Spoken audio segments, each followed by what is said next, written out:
wabarakatuh. Perkenalkan, nama saya Labiba dengan NIM 18721500059 dari Prodi Pendidikan Ekonomi kelas A pagi. Hari ini saya akan menyelesaikan tugas ujian akhir semester mata kuliah teori ekonomi makro yang diajarkan oleh dosen pengampu, yaitu Ibu Cynthia Anissa, RP, MPDE. Baik, yang pertama-tama, kalian udah pernah dengar gak sih apa itu resesi ekonomi? Resesi ekonomi adalah berkurangnya kegiatan ekonomi seperti perdagangan, industri, dan usaha kecil hingga menengah secara drastis dalam kurun waktu tertentu. Kondisi berikut biasanya ditandai dengan menurunnya penjualan retail serta produk domestik bruto atau PDB.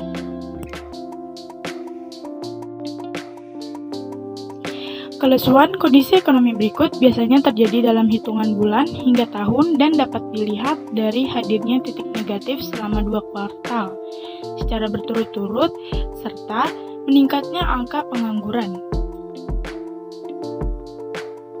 Nah, adanya resesi ekonomi pasti ada penyebabnya dong. Nah, terdapat beberapa penyebab yang menimbulkan resesi ekonomi. Salah satunya adalah inflasi, yaitu keadaan di mana harga barang dan jasa naik dalam jangka waktu tertentu.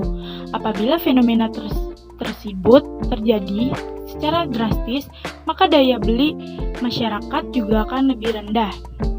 Hal tersebut berdampak pada lesunya kegiatan ekonomi, meningkatnya angka pengangguran, serta berkurangnya produksi barang dan jasa yang menyebabkan roda keuangan negara terhambat, bahkan akibat fatalnya berhenti bergerak.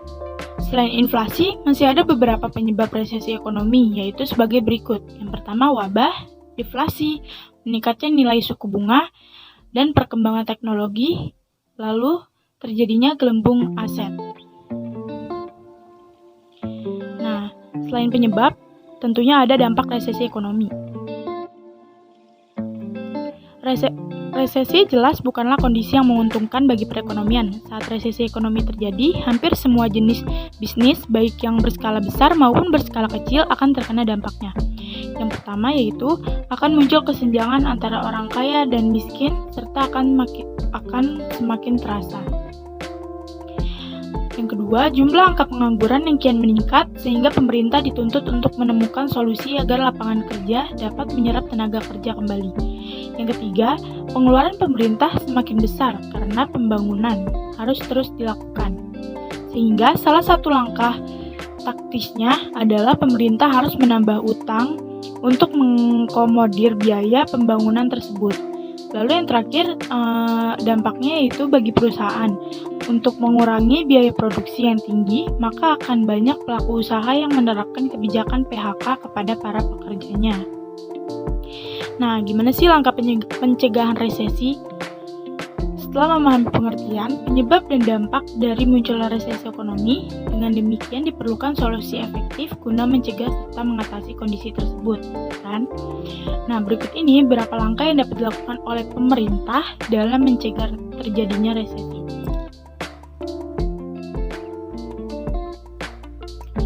Nah, yang pertama yaitu belanja pemerintah besar-besaran.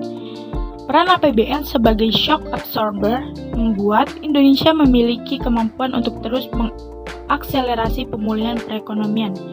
Peningkatan cadangan pangan nasional dengan memperhatikan ketersediaan berbagai komoditas bahan pangan pokok. Lalu yang kedua, bantuan UMKM. UMKM menjadi salah satu faktor dengan kondisi paling berat akibat pandemi COVID-19. Pemerintah kemudian menyiapkan berbagai program untuk mengungkit sektor ini agar kembali bergeliat. Bantuan ini diharapkan tak hanya dipergunakan untuk kehidupan sehari-hari, melainkan juga untuk memulai usaha. Lalu yang ketiga, penempatan dana di bank. Melakukan penempatan dana di perbankan, kemudian para bank akan menyalurkan dana tersebut dalam skala yang cukup besar. Contohnya itu kayak perluasan di bidang kredit ya, perkreditan. Lalu yang terakhir, pengelolaan BBM. BBM subsidi tepat sasaran ke masyarakat yang tidak mampu, diharapkan seperti itu ya, karena berapa persen BBM tidak tepat sasaran, sehingga perlu pengawasan oleh pemerintah daerah dan bantuan pengawasan dari penegak hukum lainnya. Nah, langkah pencegahan resesi yang dapat dilakukan masyarakat dalam mencegah resesi ini yang pertama itu mempersiapkan dana darurat. Untuk apa sih? Yaitu sebagai salah satu cara menghadapi resesi ekonomi. Dana darurat berperan besar untuk menjaga kestabilan keuangan keluarga maupun perusahaan saat terjadi pemotongan hubungan kerja atau PHK atau hal yang tidak diinginkan lainnya. Lalu yang kedua, mencari passive income. Melalui cara ini, masyarakat tidak hanya bisa mendapatkan penghasilan tambahan di luar gaji pokok, tapi juga mengamankan dana darurat guna keperluan masa depan sekaligus mencegah adanya utang. Dan yang ketiga, meminimalisir pengeluaran dan hutang. Meminimalisir pengeluaran guna pembelanjaan barang yang tidak diperlukan dengan membuat skala prioritas keuangan. Usahakan untuk menggunakan anggaran dana guna melunasi hutang terlebih dahulu, serta hindari memakai kartu kredit jika berbelanja karena biasanya akan meningkatkan pengeluarannya. Lalu yang terakhir ada aktif berinvestasi. Investasi dapat dilakukan guna mengurangi risiko kebangkrutan usaha dan bisa jadi kesempatan mendapatkan penghasilan tambahan. Materi Wassalamualaikum warahmatullahi wabarakatuh.